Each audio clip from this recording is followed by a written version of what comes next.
Há pessoas que não apenas olham o mundo, elas o atravessam com os olhos.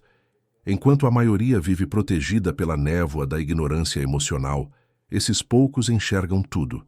A mentira disfarçada em sorriso, a dor escondida atrás de uma piada, o vazio que mora nos gestos automáticos das multidões.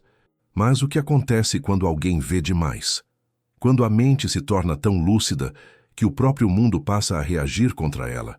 Se você já se sentiu estranho demais, como se carregasse um radar invisível que capta tudo que os outros fingem não perceber, respire fundo, este vídeo é para você.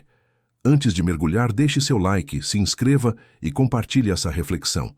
Ela pode ajudar alguém que carrega o mesmo peso sem saber nomear. Durante meus anos estudando psicologia e filosofia da mente, encontrei um padrão inquietante. As pessoas mais perceptivas são quase sempre as mais solitárias. Não porque escolham o isolamento, mas porque o excesso de consciência tem um custo. É o preço de perceber o que os outros não suportam enxergar. Carl Jung chamaria isso de diferenciação da percepção. Uma sensibilidade tão apurada que transforma o invisível em evidente. Mas a verdade é que o mundo não recompensa quem vê demais. Ele se protege. Pense nisso. Quantas vezes você notou o clima mudar numa sala antes de alguém falar? Ou percebeu que uma pessoa estava errada mesmo quando tudo parecia normal? A ciência moderna descreve essa acuidade como leitura de microexpressões, empatia avançada, percepção contextual. Mas Jung via algo mais profundo. A consciência se expandindo além do limite socialmente suportável. Ver o inconsciente dos outros e o próprio é como acender uma luz forte demais num quarto escuro. As sombras se revelam, e nem todos querem ver o que estavam escondendo. Essas pessoas tornam-se, paradoxalmente, espelhos perigosos, porque o simples ato de existir de forma lúcida já denuncia o que os outros evitam. Elas não criam o desconforto, apenas o refletem. E por isso são frequentemente excluídas, mal interpretadas ou chamadas de intensas demais. Mas será que o problema está em ver tanto? Ou em viver num mundo que se acostumou a não enxergar? Talvez a pergunta mais perturbadora seja outra. Será que suportaríamos a verdade se todos vissem o que você vê? Quanto mais alguém enxerga, mais se afasta. Não por arrogância, mas porque a percepção nítida quebra o encantamento coletivo que mantém as pessoas unidas. A convivência humana é feita de pequenos acordos inconscientes. Todos fingimos não ver certas coisas para que o grupo continue funcionando. Mas o indivíduo lúcido não consegue fingir. Ele atravessa as máscaras, percebe as intenções ocultas, sente o peso de cada silêncio. E, de repente, se vê só. Jung dizia que quando o inconsciente se torna excessivamente consciente, a psique se fragmenta. É como se a alma humana fosse um lago tranquilo que reflete o céu, mas ao tentar ver o fundo, a pessoa mergulha tão fundo que perde o ar. Aqueles que percebem demais vivem nesse paradoxo, entendem o jogo social, mas não conseguem mais participar dele.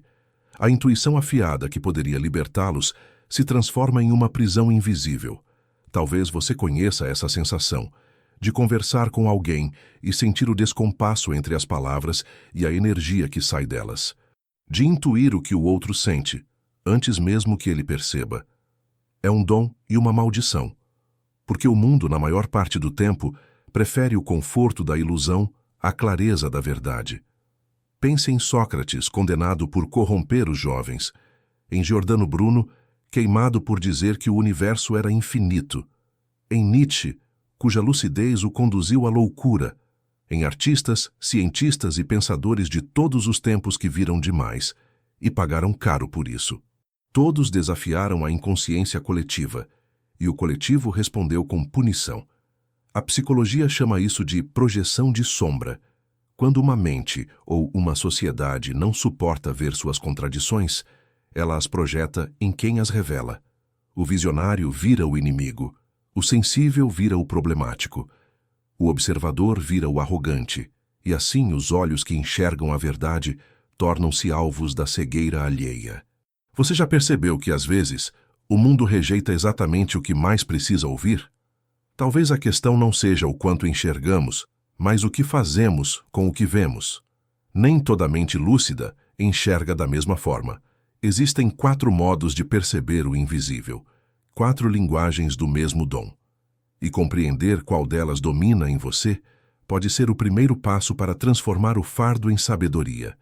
O primeiro é o intuitivo sentimental, o empata nato. Esse tipo sente antes de entender.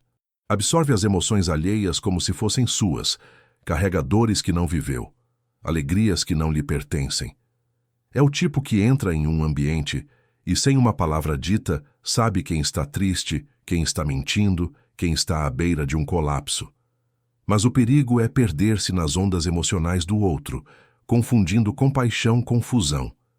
Quantas vezes você já sentiu tristeza sem saber de onde vinha? Talvez não fosse sua. O segundo é o intuitivo pensante, o analista silencioso.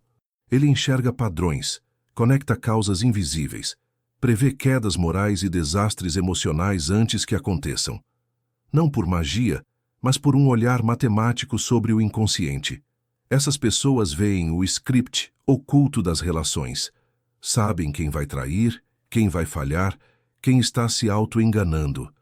Mas quando tentam avisar, são chamadas de pessimistas, e então assistem, impotentes, ao desfecho que já sabiam inevitável. O terceiro é o intuitivo sensorial, o corpo como antena. Ele percebe o mundo físico como um espelho do emocional. Sente o peso de um ambiente, o cansaço de alguém, até sintomas físicos que não são seus. Essas pessoas frequentemente adoecem por empatia, porque transformam a dor psíquica do outro em tensão muscular, insônia ou falta de ar. A medicina começa a estudar isso, o corpo humano como extensão da psique coletiva. E há o quarto, o mais raro, o intuitivo puro. Aquele que percebe tudo, mas não sabe onde colocar o que percebe. Ele capta as forças sutis da alma, os presságios da história, o murmúrio das emoções coletivas, mas não tem estrutura para processar. É o tipo que se sente em curto-circuito com a própria mente, condenado a compreender demais sem conseguir explicar nada. Cada um desses caminhos é uma forma de lucidez, e cada forma exige um tipo diferente de proteção. Porque quando você começa a enxergar o que os outros ignoram, a pergunta deixa de ser "o que eu vejo?" e passa a ser "como continuo humano diante do que vejo?" Toda vez que alguém enxerga o que o grupo quer esconder, o grupo reage. É um reflexo quase biológico, como um corpo expulsando um corpo estranho. A sociedade, as famílias, os círculos de amigos, todos têm seus acordos silenciosos sobre o que pode ou não ser visto. E aquele que rompe esse pacto é tratado como ameaça. Carl Jung chamava isso de a projeção da sombra, o mecanismo pelo qual despejamos nos outros aquilo que não suportamos admitir em nós mesmos. Quem vê a sombra é confundido com ela. É o funcionário que aponta um erro ético e acaba demitido. É a mulher que percebe falsidade no grupo e se torna difícil. É o amigo que diz uma verdade incômoda e de repente todos se afastam. A reação não é racional, é instintiva, porque olhar para o espelho dói mais do que destruir o espelho. Nas redes sociais isso acontece todos os dias. Aquele que mostra as contradições de um sistema é chamado de negativo, tóxico, cancelado. O discurso coletivo, movido pela sombra, cria novos vilões para que ninguém precise confrontar a própria incoerência. O mesmo impulso que queimou bruxas, exilou pensadores e censurou artistas, agora se manifesta em cliques e comentários. Mudam as ferramentas, mas a psicologia da perseguição é a mesma. O mais irônico é que esses visionários raramente buscam conflito. Eles apenas não conseguem fingir. Enquanto outros dizem, está tudo bem, eles sentem o abismo atrás do sorriso. Enquanto o grupo celebra, eles percebem a tensão invisível no ar. E por existirem, já desafiam a mentira que sustenta o equilíbrio frágil do coletivo. Ser o espelho é ser o alvo, mas também é ser o sensor da verdade, o ponto onde a consciência tenta emergir no meio da inconsciência geral. Por isso, quanto mais lúcida uma mente se torna, mais resistência ela desperta. A questão é: você vai se esconder para ser aceito ou vai suportar o desconforto de continuar vendo? Porque quando o mundo reage à sua lucidez, talvez não esteja te rejeitando, apenas defendendo-se da própria cegueira. Ver demais é perigoso não apenas porque incomoda os outros, mas porque corrói quem vê. O excesso de percepção é como um fogo interno: ilumina, mas também queima. E Jung observou que existem 3 perigos que sempre rondam as mentes mais lúcidas. O primeiro é a disrupção social. O indivíduo que enxerga além dos acordos coletivos ameaça o tecido que mantém o grupo unido. Quando alguém aponta as verdades que sustentam uma mentira compartilhada, o sistema entra em colapso. Famílias, empresas, instituições, todas sobrevivem em parte por meio de ilusões necessárias. Quem revela demais, mesmo sem querer, se torna o catalisador de uma crise. O profeta moderno não é aquele que fala alto, mas o que enxerga silenciosamente o que todos decidiram ignorar. O segundo perigo é o isolamento psicológico. O pensador profundo, o sensível extremo, acaba vivendo em uma frequência diferente do resto. Enquanto o mundo reage a estímulos imediatos, ele vive imerso em significados. A solidão não é ausência de pessoas, é ausência de ressonância. O olhar atento transforma-se em muro. E é por isso que tantos lúcidos preferem o silêncio, não porque desprezam o mundo, mas porque se cansaram de traduzi-lo. O terceiro e mais sutil perigo é a dissolução do eu. Quando você sente demais, entende demais e absorve demais, começa a perder a fronteira entre o que é seu e o que é dos outros. É o que Jung chamava de participation mystique, a fusão psíquica com o inconsciente coletivo. Você não apenas percebe o sofrimento alheio, começa a vivê-lo. A empatia extrema vira contaminação emocional, e aos poucos, o observador se perde no labirinto das dores que não lhe pertencem. Essas 3 armadilhas, social, existencial e identitária, explicam por que tantos visionários acabam destruídos pelo próprio dom. A mente que vê tudo corre o risco de não ver mais a si mesma, e é aqui que a sabedoria precisa substituir a percepção. Porque o verdadeiro desafio não é enxergar mais do que os outros, mas aprender a continuar humano depois de ver o que não pode ser desvisto. Há um ponto em que ver demais deixa de ser um dom e começa a ser um chamado. A consciência, quando amadurece, exige integração. Não mais acumular visões, mas aprender a habitá-las sem se perder. Jung chamou esse processo de individuação, o caminho de tornar-se inteiro, sem renunciar à sensibilidade que nos torna únicos. O primeiro passo é o reconhecimento e a diferenciação. Saber quando um pensamento, uma emoção ou um peso interior realmente pertencem a você. A maioria das pessoas vive misturada com os humores do mundo, reagindo ao inconsciente coletivo como se fosse pessoal. Mas o lúcido precisa perguntar: isto é meu ou é do ambiente? Essa simples pergunta é o início da liberdade. Jung recomendava momentos diários de silêncio, solitude e registro interior, não para fugir, mas para decantar o que é seu e devolver ao mundo o que não é. O segundo passo é a integração da sombra. Os que enxergam as falhas dos outros costumam esquecer que também carregam as suas. A lucidez sem humildade vira julgamento, e o julgamento sem autoconhecimento vira crueldade. Ver o escuro fora é fácil, difícil é admitir o próprio. Mas só quem aceita sua própria contradição consegue olhar o mundo sem condená-lo. A sabedoria não nasce da perfeição, e sim da reconciliação com a própria imperfeição. O terceiro passo é a participação consciente. Significa estar no mundo sem ser engolido por ele. Continuar sensível, mas com fronteiras. Ajudar sem carregar. Ouvir sem absorver. É o ponto em que a percepção deixa de ser um fardo e se torna uma ferramenta de presença. O lúcido, quando integrado, deixa de ser o espelho que fere e passa a ser o espelho que cura. Sua clareza não humilha, ilumina. não impõe, inspira.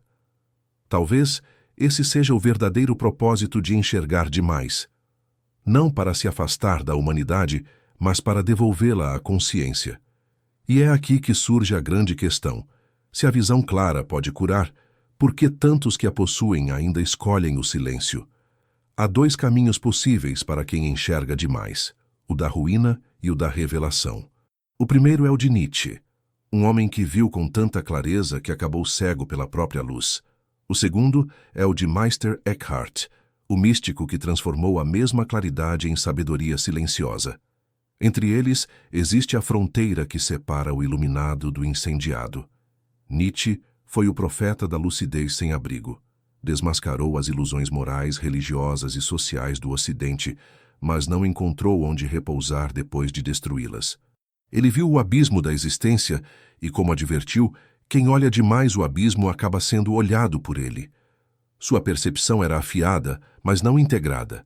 Transformou a visão em arma e a verdade em fardo. A loucura que o consumiu não foi fraqueza, foi excesso de lucidez sem estrutura para contê-la. Já Meister Eckhart caminhou pela mesma escuridão, mas saiu dela com serenidade. Também viu através das aparências, mas ao invés de combater o mundo, decidiu compreendê-lo. Sua clareza não destruiu, transfigurou.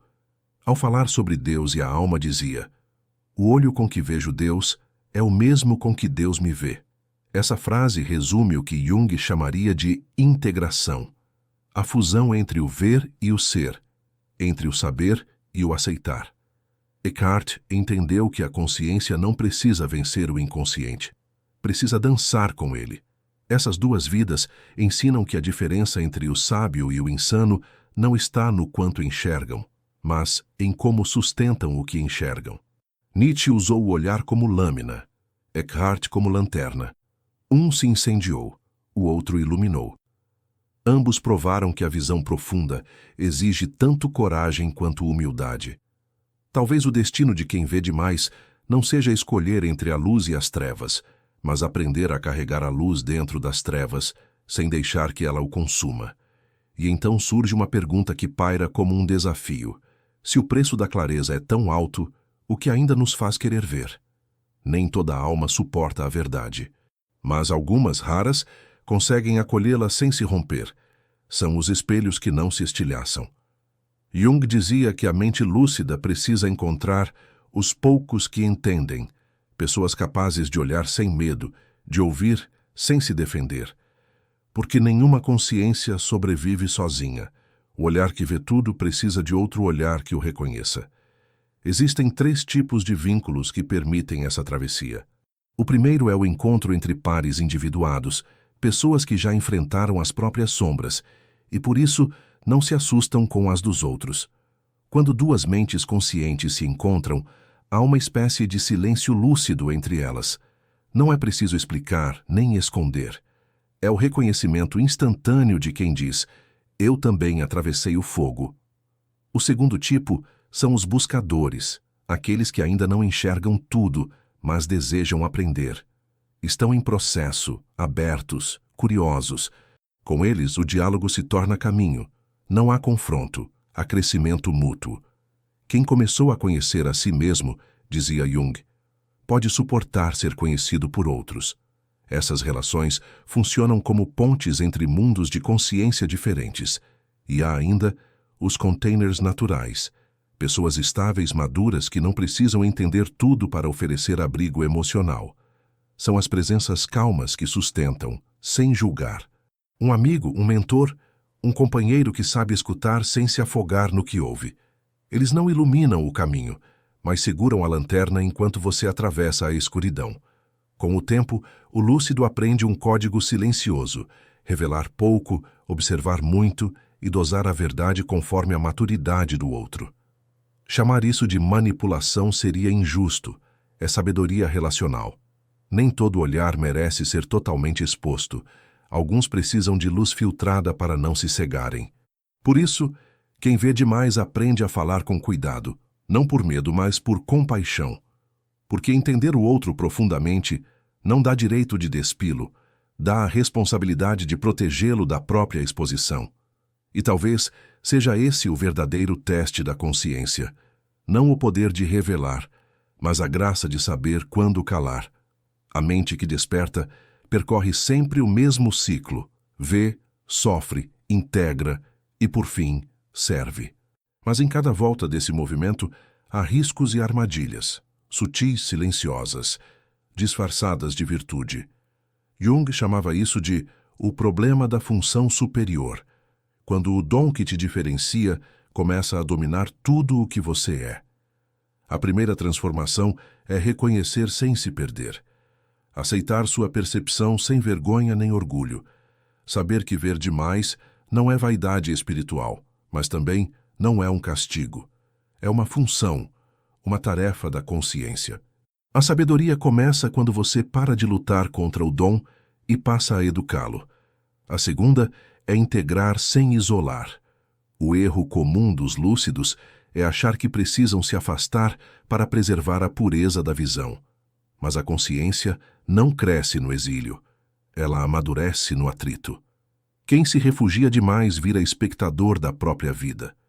O desafio é ser parte do mundo sem se tornar prisioneiro dele. Agir, mas com lucidez. Pertencer, mas sem perder a essência. A terceira é servir sem se sacrificar. A visão clara é um instrumento, não um altar. Muitos acabam presos no complexo do Salvador. Acreditam que precisam curar, alertar, corrigir todos à sua volta. Mas essa urgência é o ego travestido de missão. A verdadeira contribuição vem do exemplo silencioso. Não do sermão, mas da presença. O olhar lúcido que acolhe, em vez de acusar, transforma mais do que qualquer discurso. A quarta é transcender sem se apegar. Com o tempo, o visionário entende que não precisa ser reconhecido para cumprir seu papel. A consciência integrada serve à vida por si só. O sábio trabalha para o futuro, mesmo que o presente o rejeite. Ele planta ideias que florescem em outras gerações. É o artista incompreendido, o cientista ridicularizado, o pensador esquecido, que mais tarde será lembrado como precursor. Mas mesmo o lúcido precisa vigiar suas próprias sombras. A inflação, o isolamento, o vício de ajudar, o retorno do caos. Não há linha de chegada. Há manutenção constante. Solitude diária, expressão criativa, contato com quem o ancora no real. Tudo isso é o que impede o dom de se tornar demônio. E talvez seja por isso que os antigos chamavam os sábios de visionários cansados, porque já entenderam que ver tudo não é o ponto final, é apenas o início da responsabilidade de compreender. No fim, o verdadeiro perigo nunca foi ver demais. O perigo é não saber o que fazer com o que se vê. Porque a visão sem integração destrói, mas a visão com consciência transforma. Toda alma desperta precisa escolher entre dois destinos: ser ferida pela própria lucidez ou curar o mundo com ela. As pessoas que enxergam o invisível são como sentinelas do futuro. Percebem primeiro o que o coletivo só entenderá décadas depois. Sentem as crises antes que elas cheguem, as mudanças antes que elas comecem. São os pioneiros da consciência, as antenas do inconsciente coletivo. Mas o dom só se torna medicina quando é oferecido com humildade. Não basta ver, é preciso aprender a olhar com amor. Jung acreditava que cada mente lúcida é um laboratório onde a humanidade testa os limites da própria consciência. O que nasce como sofrimento individual pode se tornar avanço coletivo. O que dói em um visionário hoje, amanhã vira sabedoria para todos. Por isso, integrar a própria percepção não é um ato egoísta, é um ato de serviço. Ao curar o próprio olhar, você ajuda o mundo a se ver com mais clareza. O lúcido maduro não tenta converter ninguém. Ele apenas vive de forma tão autêntica que a própria presença se torna um espelho para os outros. E nesse espelho, cada um vê não o visionário, mas a parte de si que ainda dorme. Essa é a função mais elevada da percepção. Ser ponte, não pedestal. E quando esse estado é alcançado, algo muda silenciosamente. A visão deixa de ser um fardo e vira um fluxo natural. O mundo continua o mesmo, cheio de ilusões, máscaras e sombras. Mas agora o olhar que antes julgava passa a compreender. Não há mais necessidade de se esconder nem de corrigir ninguém. A lucidez encontra compaixão. E a mente, que um dia via demais, aprende, finalmente, a ver o suficiente. Talvez essa seja a meta de toda a consciência que desperta. Não apagar o dom que lhe foi dado, nem exibi-lo como troféu, mas transformá-lo em presença silenciosa, em sabedoria discreta, em luz que não cega, apenas revela. E então, quem antes se perguntava, por que eu vejo tanto, passa a entender que ver não era a maldição, era o chamado.